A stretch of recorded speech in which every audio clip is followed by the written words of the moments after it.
세계 최고라는 미국의 국적과 미국 동부에서도 상류층들만이 산다는 어느 마을의 한 미국인이 한국인으로 보이는 사람에게 고개 숙여 손을 내밀고 있습니다. 그리고 시간이 흐른 뒤 그 한국인은 다른 어느 미국인을 만나 고개를 숙이고 있는 모습이 보이는데요. 미국 동부의 어느 마을에서 대체 무슨 일들이 벌어지고 있는 걸까요? 안녕하세요. 저는 미국 동부에서도 특히나 상류층들이 모여 사는 동네에 거주 중인 알렉스 휘틀리라고 합니다. 저희 집안은 할아버지의 할아버지 때부터 대대로 부유했고 사회에 많은 영향력을 행사해 왔어요. 이런 대단한 집안 출신인 저는 어려서부터 온갖 특권을 일상처럼 누리며 살아왔죠. 제 주변은 자연스럽게 저와 비슷한 상류층 집안에서 자란 친구들로 채워졌고 언젠가부터인가 저와 친구들은 우리가 남들보다 우월하다는 착각을 하게 되었습니다. 사실 저와 친구들이 이렇게 좋은 환경에 태어난 것은 순전히 운이 좋았던 것 뿐이었는데 당시만 해도 저는 제가 가진 것들에 감사하기는커녕 제가 누리는 이 모든 것들이 너무나 당연하다는 잘못된 믿음을 가지고 있었죠. 당시에 저는 한국에서 왔던 한 친구를 만나게 되면서 그동안 얼마나 어리석은 삶을 살아왔었는가 라는 생각을 하게 되었고 이 일들을 계기로 제 머릿속에 한국이라는 나라가 완전히 각인되어 버렸습니다. 그리고 제 가치관은 고등학교에 입학한 뒤 미식축구를 시작하며 점점 더 이상한 방향으로 안 나가기 시작했어요. 주기적으로 운동을 하다 보니 저는 남들에 비해 큰 키와 넓은 어깨라는 우월한 신체를 갖게 되었는데 그러던 어느 날 놀리기 딱 좋은 먹잇감이 눈에 들어오더군요. 그건 바로 저와 같은 학교에 다니고 있는 태국 출신의 아난이라는 남자였죠. 제가 아난을 먹잇감으로 찍은 이유는 하나였어요. 아난은 백인들보다 체격이 훨씬 왜소했고 그만큼 만만해 보였기 때문이었죠. 저는 백인 친구들을 선동해서 재미삼아 아난을 괴롭히기 시작했어요. 처음에는 아난이 무슨 말을 할 때마다 내 발음이 너무 나빠서 도무지 뭐라고 하는지 알아들을 수가 없어라고 말하며 그를 조롱했어요. 사실 아난은 부모님만 태국인일 뿐 미국에서 태어나 쭉 미국인으로 자란 친구였기 때문에 그의 발음이 나쁘다는 것은 순 억지에 불과했지만 저희는 그런 사실과 상관없이 그냥 아난을 괴롭힌 거죠. 그렇게 괴롭힘이 이어지던 어느 날 참다 못한 아나는 저희에게 이렇게 소리를 질렀어요. 태국은 동남아시아에서 가장 부유하고 외세의 군화 발에 한 번도 짓밟힌 적 없는 자랑스러운 나라야. 함부로 태국을 무시하지 마. 그렇게 말하며 아나는 서럽게 울었어요. 하지만 저와 친구들은 계속해서 아난을 비웃었죠. 동남아시아에서 가장 부유해봤자 거지 같은 나라인 건 사실이잖아. 난 태국이 어디에 붙어있는 나라인지도 모르는데 저희는 조롱하며 큰 소리로 웃어댔고 아나는 고개를 푹 숙인 채 아무런 대꾸도 하지 못하고 눈물만 흘릴 뿐이었죠.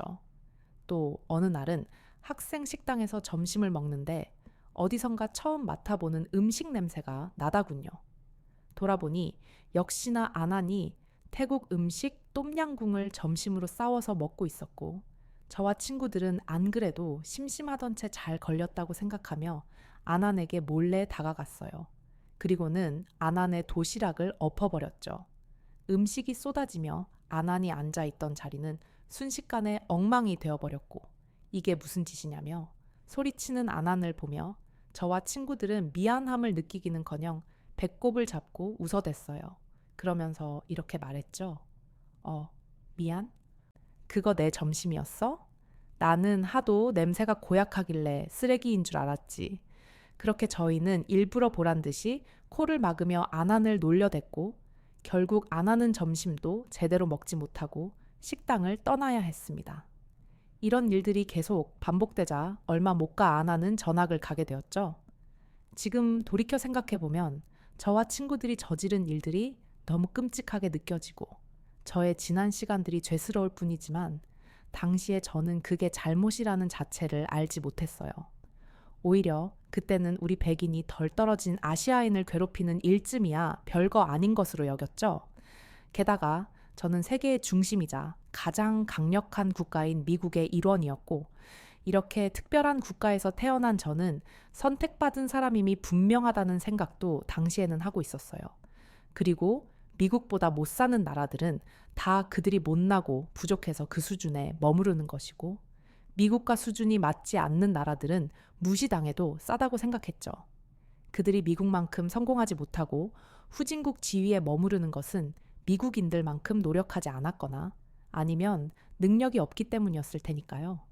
미국의 최상류층에서 자라온 제게는 이런 관점이 너무나 자연스러운 것이었고, 저의 주변 친구들 역시 저와 비슷한 생각을 하고 있었기에 저는 제가 잘못된 가치관을 가지고 있다는 생각을 단 한 번도 하지 못했답니다. 하지만 미국이라는 세계 최고의 국가의 국민이고 그 안에서도 최상류층의 지위를 가지고 있던 저에게 앞으로 정말 단 한 번도 예측할 수 없었던 믿기 힘든 일들이 펼쳐지기 시작합니다. 평소와 다르지 않던 화창한 어느 날이었어요. 한국인 친구 이현수가 나타나며 제 인생에 거대한 변화가 찾아오기 시작했습니다. 현수에게는 저의 압도적인 체격도, 눈부신 금발도, 흰 피부도 아무런 힘을 쓰지 못했고, 저는 난생 처음으로 동양인에게 열등감이라는 감정을 느끼게 되었어요. 결국 그동안 학교에서 왕처럼 군림해왔던 제 생활은 그 뿌리부터 무너져 내리게 되었죠. 그럼 지금부터 현수가 어떻게 제 삶을 흔들어 놓았는지 그 사건의 시작을 말씀드릴게요. 그날은 평소와 다를 바 없이 시작된 하루였어요. 늘 그랬던 것처럼 저는 아침에 미식축구 연습을 하고 교실로 들어갔죠. 그런데 어쩐지 교실이 조금 소란스러운 느낌이 더군요. 그리고 잠시 후 제 운명을 바꾼 친구 이현수가 교실 문을 열고 들어왔습니다. 자, 다들 자리에 앉아. 오늘부터 우리 반에서 함께 공부할 친구가 새로 왔어. 이현수라는 이름을 가졌고, 현수는 한국에서 막 유학 가서 잘 모르는 게 많을 테니까 다들 많이 도와주고 서로 친하게 지내도록. 알았지? 선생님의 소개가 끝나고 한국에서 온 이현수라는 친구는 부드럽게 미소를 지으며 자기소개를 이어갔습니다. 안녕. 나는 한국인이고 서울에서 살다가 왔어. 주재원이신 아버지를 따라 갑자기 미국에 오게 된 거라서 아직 여기 동네 지리도 잘 모르고 얼떨떨한 상태야. 너희가 많이 도와주면 정말 고맙겠어. 대신 너희도 한국에 대해 궁금한 게 있으면 언제든지 물어봐. 내가 다 알려줄게. 반가워. 잘 부탁해. 현수는 우리 백인들을 앞에 두고도 전혀 주눅들지 않고 당당한 태도로 자신이 하고 싶은 말을 다 하더군요. 게다가 미국에 방금 막 왔다면서 영어는 어찌나 유창하게 잘하던지 누가 보면 미국에서 태어나 쭉 산 학생인 줄 알 정도였어요. 그리고 동양인 주제에 저희 백인보다 더 흰 피부를 가지고 있는 거 하며 묘하게 귀티나는 아우라까지 뿜어내는 현수를 보며 저는 왠지 모르게 기분이 나빠졌습니다. 무엇보다 제가 평소 관심을 가지고 있던 같은 반 여자친구 케이트가 호기심 어린 눈빛으로 현수를 바라보고 있었기에 저는 어떻게든 현수를 깎아 내리고 싶어졌어요. 그래서 저는 현수를 보고 한껏 거만한 표정을 지으며 이렇게 물었죠. 서울에서 왔다고? 그게 어디에 붙어 있는 도시인데? 난 생전 처음 들어보는데 이현수, 너 어디 시골 구석에서 살다 왔나 보구나? 저는 제 말에 창피함을 느낀 현수가 얼굴이 빨개진 채 도망갈지도 모르겠다고 생각했어요. 그러면서 속으로는 첫날부터 전학생에게 너무 짓궂었나? 이런 생각도 했죠. 그런데 현수의 반응은 제 예상을 아득히 뛰어넘는 것이었습니다. 현수는 저를 보며 불쌍하고 안타깝다는 표정을 짓더니 이렇게 말하더군요. 너 대한민국의 수도 서울을 몰라? 세상에. 너의 집 많이 어려운가 보구나? 집에 컴퓨터와 TV가 있다면 서울을 절대 모를 리가 없을 텐데? 아니, 넌 그럼 여태까지 넷플릭스 오징어 게임이나 오스카상 휩쓴 기생충처럼 재미있는 한국 작품들도 아직 못 봤겠네? 그리고 전 세계 다 휩쓸고 있는 BTS도 모를 거 아냐? 너무너무 안 됐다. 힘내. 현수의 말을 들은 저는 너무 황당해서 우리 집이 얼마나 부자인데 당연히 TV와 컴퓨터가 몇 대나 있고 유명한 한국 작품들도 다 보고 충분히 문화 생활을 누리면서 살고 있다고 지금 감히 누구를 무시하는 거냐고 소리쳤어요. 그러자 현수는 이상하네. 그런데 왜 서울을 모르지? 라고 말하며 고개를 갸웃거리더니 다시 한번 저를 불쌍하게 바라보며 이렇게 말하더군요. 아, 너 혹시 머리가 나빠? 기억력이 너무 안 좋아서 어떤 정보를 보고 들어도 얼마 못 가 잊어버리는 그런 타입인가? 그럼 너 공부도 되게 못하겠구나? 안 됐다, 정말. 한국에서 왔던 이현수라는 친구는 얄밉게도 말을 정말 잘 했었어요. 현수의 말에 같은 반 친구들이 키득거리며 저를 보고 웃기 시작했고, 저는 이렇게 모욕적인 경험은 난생 처음이라 빠르게 대처하지 못하고 얼굴만 붉히고 있었죠. 그러자 케이트가 제게 다가오더니 저를 한심하게 바라보며 이렇게 말했습니다. 더 창피당하지 말고 이제라도 빨리 현수에게 사과해. 한국에 대해 일부러 모른 척하며 널 무시해서 미안하다고 말이야. 케이트의 일침에 반 친구들은 더 큰 소리로 웃으며 저를 부끄럽게 만들었고, 모멸감과 수치심에 참을 수 없어진 저는 서둘러 교실 밖으로 뛰쳐나가 버렸죠. 그렇게 현수가 전학 온 첫날부터 제 자존감에는 금이 가기 시작했어요. 하지만 이것은 시작에 불과했죠. 시간이 흐를수록 현수는 특유의 친화력과 귀티나는 외모를 바탕으로 점점 더 많은 친구를 사귀어 나갔고, 저는 현수에게 관심을 보이는 친구들을 보며 여태까지 느껴본 적 없는 감정들을 느껴야만 했어요. 그건 바로 질투와 불안함이었죠. 그리고 이런 감정들은 어느 순간부터 현수에 대한 적개심으로 바뀌기 시작했습니다. 저는 저보다 열등한 존재인 현수가 꼴사납게 까불고 다니는 꼴이 정말이지 보기 싫었는데, 역시 하늘은 제 편이었던 것인지 얼마 지나지 않아 현수의 코를 납작하게 만들어줄 기회가 찾아왔어요. 그건 바로 교내 수학 경시대회였죠. 수학은 평소 제가 제일 자신 있어 하는 과목이었고, 여태까지 수학 관련 대회에서 여러 번 수상한 경력도 있기에 저는 제가 현수보다 무조건 좋은 점수를 받을 것이라 확신했어요. 이현수, 너 같은 열등한 한국인은 나랑 감히 비교조차 되지 않아. 너와 나의 수준은 하늘과 땅만큼이나 다르다는 것을 곧 느끼게 해줄게. 저는 그렇게 생각하며 수학 경시대회 날만을 손꼽아 기다렸고, 마침내 찾아온 대회 날, 저는 정말 최선을 다해 문제들을 풀었습니다. 다만 제가 긴장을 한 탓인지 아니면 대회의 수준이 지나치게 높았던 것인지 만점을 받기는 어려울 것 같다는 느낌이 들었어요. 그래도 저는 아주 어려운 문제만 빼고 대부분의 문제들을 풀어냈고, 이 정도면 무리 없이 현수를 이길 수 있을 거라고 생각했죠. 그렇게 즐겁게 저는 경시대회의 결과를 기다렸답니다. 저에 대한 열등감으로 일그러질 현수의 얼굴을 상상하면서 말이죠. 며칠 뒤 드디어 수학 경시대회 결과가 발표되는 날이 찾아왔어요. 선생님은 저희를 보며 환하게 웃으시더니 이번 경시대회 1등이 우리 반에서 나왔다고 하셨죠. 그 말을 들은 저는 경시대회 날 컨디션이 좋더라니 역시 내가 1등이구나 라고 생각하며 상장을 받으러 나갈 준비를 했답니다. 그런데 선생님의 입에서는 제 이름이 아닌 현수의 이름이 호명되었어요.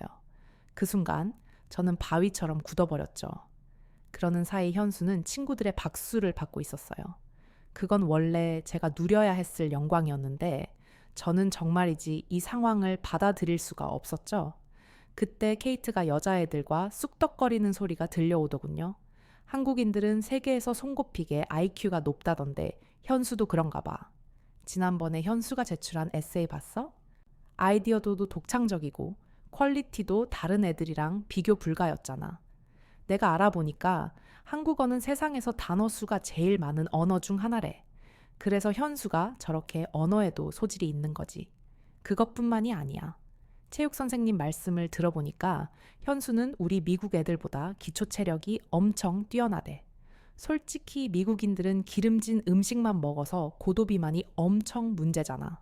그런데 현수는 한국 음식을 먹어서 그런지 굉장히 건강하고 기본적으로 몸이 가벼운 것 같아. 오죽하면 체육 선생님이 우리 반 남자애들한테 현수 좀 본받으라고 하시더라. 요즘 보면 진짜 우리 학교 답은 현수인 것 같아. 현수를 찬양하는 말들을 들으면서 저는 마음속에 열등감이 치솟는 것을 느꼈습니다. 동시에 저는 제 자신이 한없이 초라하게 느껴졌는데, 그때 갑자기 저는 이 모든 게 다 현수 때문이라는 이상한 생각이 들었죠. 현수를 짓밟아주고 싶다는 충동에 사로잡힌 저는 결국 해서는 안 될 선택을 하고 말았습니다. 점심시간에 친구들을 불러 모아 예전에 저희가 태국 친구 아나은에게 그랬던 것처럼 현수에게 망신을 줄 계획을 세운 것이죠. 그리고 잠시 후 학생 식당에 현수가 나타났습니다. 마침 현수는 김치와 마늘이 잔뜩 들어가 있는 김치볶음밥을 점심으로 싸왔고 저는 잘 걸렸다고 생각하며 친구들과 함께 현수에게 다가갔습니다. 아니, 대체 이 마늘 냄새, 나는 시뻘건 음식은 뭐냐? 너 설마 이런 역겨운 거를 먹으려고 가지고 온 건 아니지? 이거 사람 먹는 음식이 맞긴 한 거야. 그렇게 말하며 저와 친구들은 일부러 구역질을 하는 신용을 하며 현수를 모욕했어요.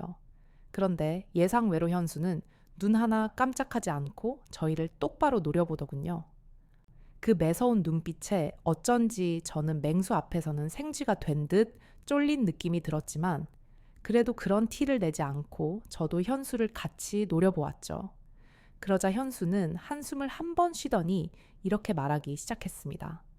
이건 한국의 전통 음식인 김치로 만든 요리고 한국의 김치는 네가 태어난 이 미국의 전 영부인이었던 미소 에열바마도 칭찬 일색이었을 만큼 전 세계적으로 인정받는 건강식품이야.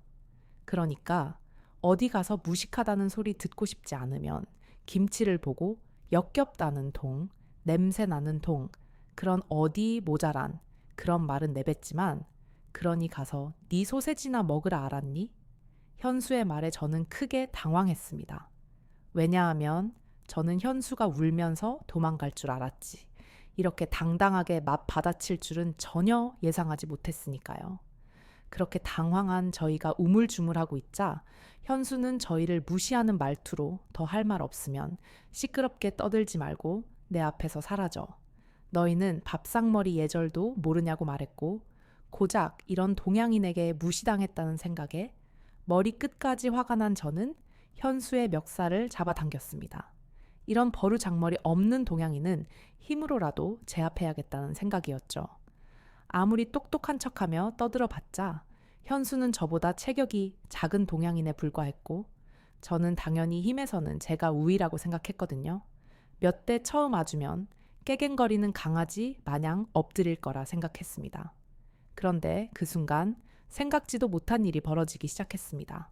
현수는 제 손을 가볍게 뿌리치더니 돌려차기로 저를 한 방에 녹다운 시켜버렸거든요. 저는 지금 제게 무슨 일이 일어난 것인지 파악하기도 전에 이미 바닥에 곧꾸라져 있었답니다. 알고 보니 현수는 태권도 유단자였던 거죠. 그렇게 모두가 당황하고 있던 순간 제 코에서 쌍코피가 줄줄 터져 나왔고 결국 저는 볼성산 앞계 친구 등의 어표 보건실로 가게 되었답니다. 그렇게 양쪽 콧구멍에 솜을 끼워 넣은 제 침대에 누워 있는데 보건실 문이 열리더니 현수가 들어오더군요.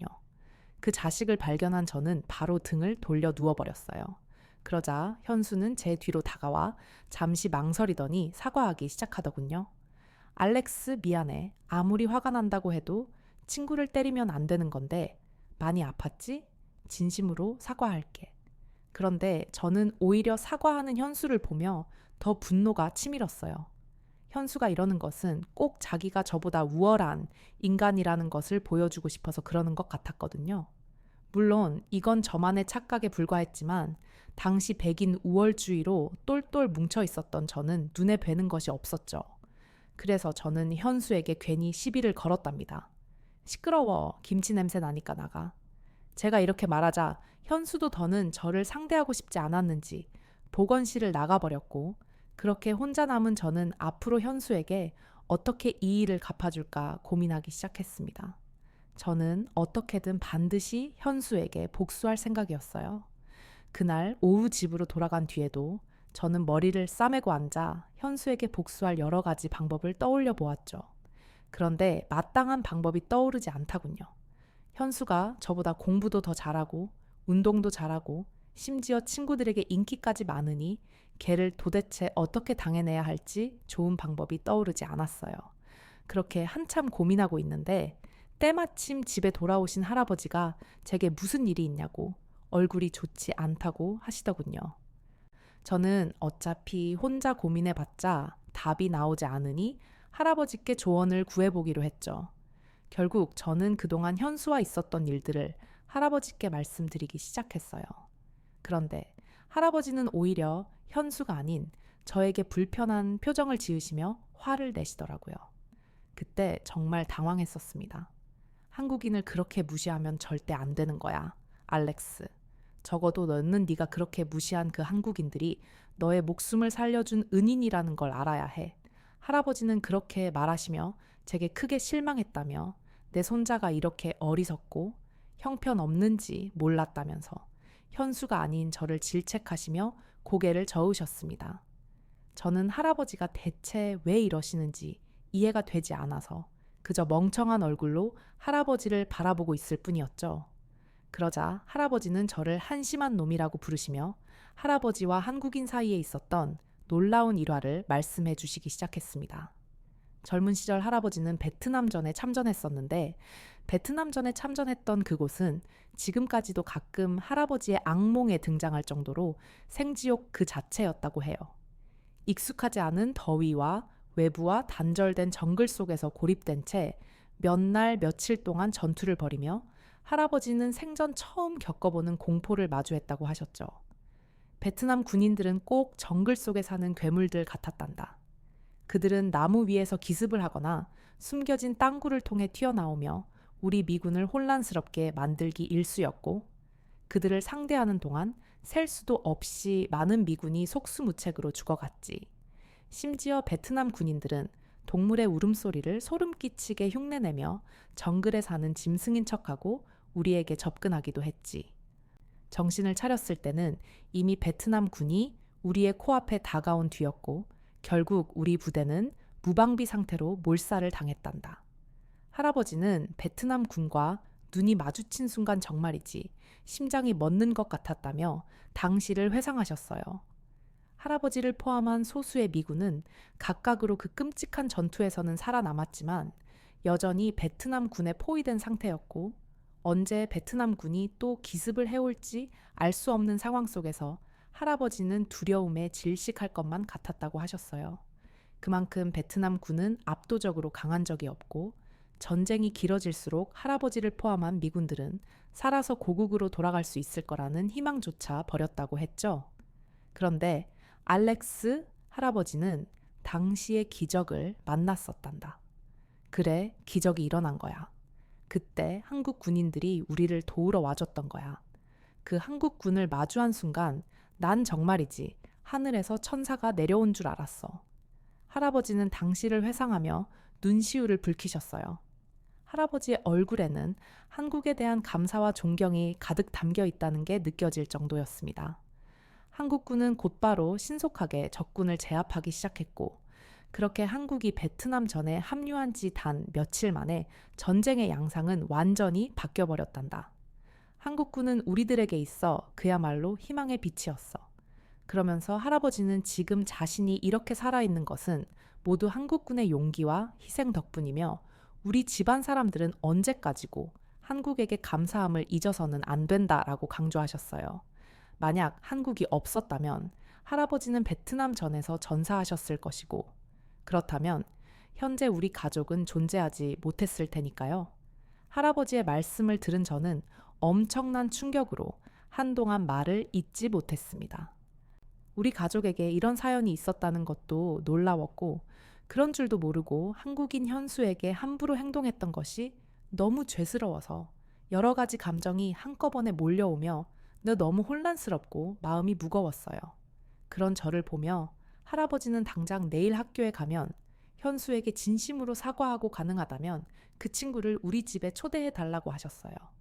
못난 손주를 대신해 할아버지도 사과를 전하고 싶다고 하시면서요. 그날 밤 저는 잠을 쉽게 이루지 못했습니다. 마음속에서 자책과 죄책감이 뒤엉켜 제 머리를 복잡하게 만들었거든요. 결국 저는 한숨도 잤지 못하고 뜬 눈으로 밤을 지새워야 했죠. 그렇게 다음 날 아침이 찾아오고 저는 무거운 마음을 안고 학교로 향했습니다. 그리고 학교에 도착하자마자 즉시 현수를 찾았죠. 저를 본 현수는 뚱한 얼굴로 오늘은 또 무슨 시비를 걸려고 하냐고 하더군요. 그동안 제가 현수에게 해온 지시라고는 조롱과 멸시뿐이었으니 어쩌면 현수의 이런 반응은 당연한 것이었습니다. 그래서 저는 두말하지 않고 현수의 앞에서 손을 내밀면서 사과했습니다. 그러자 현수는 두 눈을 크게 뜨며 깜짝 놀라서 저를 가만히 바라보더군요. 저는 그런 현수를 향해 진심을 담아 이렇게 말했습니다. 미안해, 현수야. 그동안 내가 너에게 했던 말들, 잘못된 행동들 전부 다 사과할게. 너한테 열등감이 느껴지고 질투가 나서 그랬어. 늦었지만 이제야 그게 얼마나 못나고 못된 짓이었는지 깨달았어. 정말 진심으로 미안해. 현수는 제가 갑자기 왜 이러는지 영문을 몰라 했고, 저는 어제 할아버지와 나눈 대화를 현수에게 솔직하게 다 들려주었어요. 평소에는 늘 당당하고 자신감 넘치던 저인데 그 순간만큼은 너무 죄책감이 느껴지고 부끄러워서 목소리가 다 떨리더라고요. 현수는 그런 저를 잠시 바라보더니 싱긋 웃으며 제 사과를 받아주겠다고 했습니다. 그러면서 이렇게 어른스러운 말을 덧붙이더군요. 사람은 누구나 실수를 하는 법이지만 진심으로 반성하고 사과할 줄 아는 사람은 드물어. 거기엔 큰 용기가 필요하니까. 그런 점에서 알렉스 너는 대단한 것 같아? 현수는 그렇게 말하며 어쩌면 우리는 앞으로 좋은 친구가 될 수 있을 것 같다고 했습니다. 저는 현수가 그렇게만 해준다면 그에게 정말 좋은 친구가 되겠다고 약속했죠. 그러자 현수는 저를 보며 다정하게 웃어주다군요. 그 미소의 용기를 얻은 저는 현수에게 언제 한번 우리 집에 와서 할아버지와 이야기를 나눠달라고 부탁했습니다. 현수는 흔쾌히 그러겠다고 했고, 그로부터 며칠 뒤 주말 현수가 저희 집에 방문했습니다. 현수를 본 할아버지는 마치 오래전 베트남 전쟁터에서 목숨을 걸고 함께 싸웠던 전우를 만난 듯 반갑게 웃으시며 현수의 손을 꼭 잡으셨어요. 그러면서 못난 손주의 잘못을 너그럽게 용서해줘서 고맙다고 미안하다고 하셨죠. 그러자 현수는 알렉스는 정말 좋은 친구라며 오히려 할아버지께 고개 숙여 정중하게 인사하더군요. 그렇게 의젓한 현수를 보며 할아버지는 역시 한국인들의 인성은 반듯하고 훌륭해라며 감탄하셨죠. 사실 생각해보면 현수는 처음부터 이렇게 좋은 친구였는데 저는 왜 그렇게 현수를 미워하고 질투했는지 모르겠어요. 정말이지 생각하면 생각할수록 예전에 제가 어리석고 한심스럽게 느껴질 뿐이랍니다. 현수의 너그러운 마음과 할아버지의 꾸지람 덕분에 이제라도 정신을 차렸으니 그나마 다행이랄까요. 그날 이후 저는 현수와 더욱 가깝게 지냈고 서로를 존중하는 좋은 친구 사이가 되었답니다. 그런데 현수와 친하게 지낼수록 마음의 가시처럼 자꾸 걸리는 일이 있었는데 그건 바로 예전에 제가 태국 친구 아난을 괴롭혔던 일이었죠. 아무리 지금처럼 정신 차리기 전에 일이었다지만 그건 명백한 제 잘못이었고 저는 이제라도 제 잘못을 바로 잡는 것이 맞다는 생각을 하게 되었어요. 아난에 대한 일을 들은 현수 역시 이제와 늦었으니 어쩔 수 없다고 생각하지 말고 반드시 아난에게 사과를 하라고 강력하게 말했죠. 며칠 뒤 결국 저는 아난의 SNS를 통해 진심으로 사과하는 메시지를 보냈고 만약 허락해준다면 만나서 직접 사과하고 싶다고 했어요.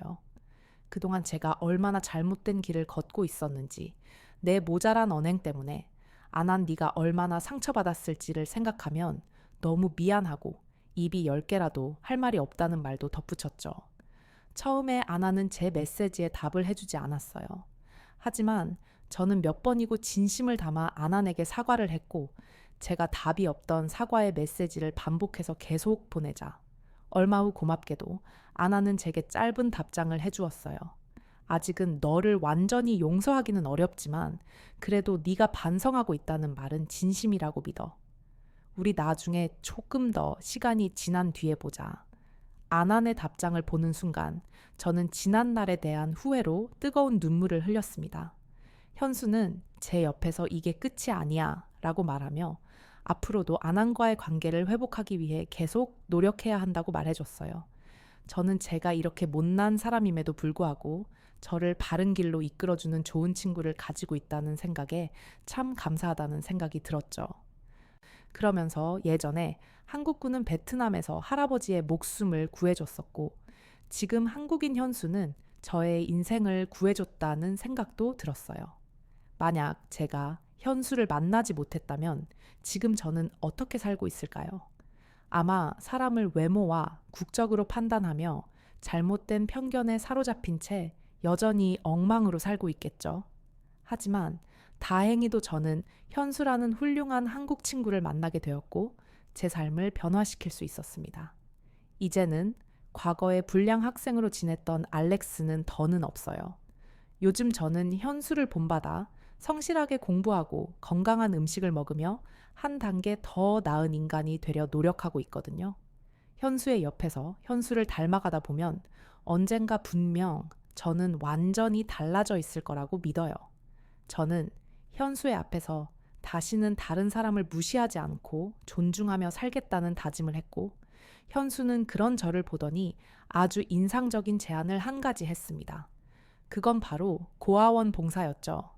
주말마다 고아원에 가서 그곳에 있는 다국적 어린이들을 돌보며 저는 말로만 하는 다짐이 아닌 행동으로 실천하는 성장이 무엇인지를 배우고 있답니다. 물론 이건 모두 현수 덕분에 가능한 일이었죠. 마지막으로 제 고마운 친구 현수에게 이 자리를 빌려서 인사를 전하고 싶어요. 현수야, 얼마 전에 우연히 이런 채널이 있다는 것을 알게 되어서 너한테 내 마음을 전하고 싶어서 이렇게 글을 남겨. 너와 친구가 되고 함께 많은 시간을 보내면서 나는 정말 많은 것을 배웠어. 너같이 좋은 친구를 만난 게 얼마나 좋고 감사한지 몰라. 앞으로 너에게 배운 대로 좋은 사람, 좋은 친구가 되도록 할게. 우리 우정 영원히 변치 말자, 친구야. 끝으로 저에게 현수라는 좋은 친구를 알게 해준 한국과 한국 여러분들께도 감사의 인사를 전하며 저의 이야기는 여기서 마치도록 하겠습니다. 여러분, 오늘 하루 행복하게 보내세요. 네, 오늘 사연 여기까지입니다. 와, 너무 재밌게 들었어요. 현수라는 친구가 아주 똑 부러지게 말을 잘하네요. 알렉스 씨도 좋은 한국인 친구와 더 나은 삶을 사신다니까 좋네요. 둘의 우정을 응원합니다. 자, 오늘 사연 어떻게 들으셨나요? 저는 재밌었는데 혹시 즐거우셨다면 구독과 좋아요 부탁드리고요. 그럼 지금까지 사연을 들려드렸던 여우튜브 송은지였습니다. 더 좋은 사연으로 찾아뵐게요. 영상 끝까지 시청해 주셔서 고맙습니다. 그리고 우리 구독자 여러분들 언제나 감사합니다. 항상 사랑합니다. 왜 사연들을 들려드리는 여우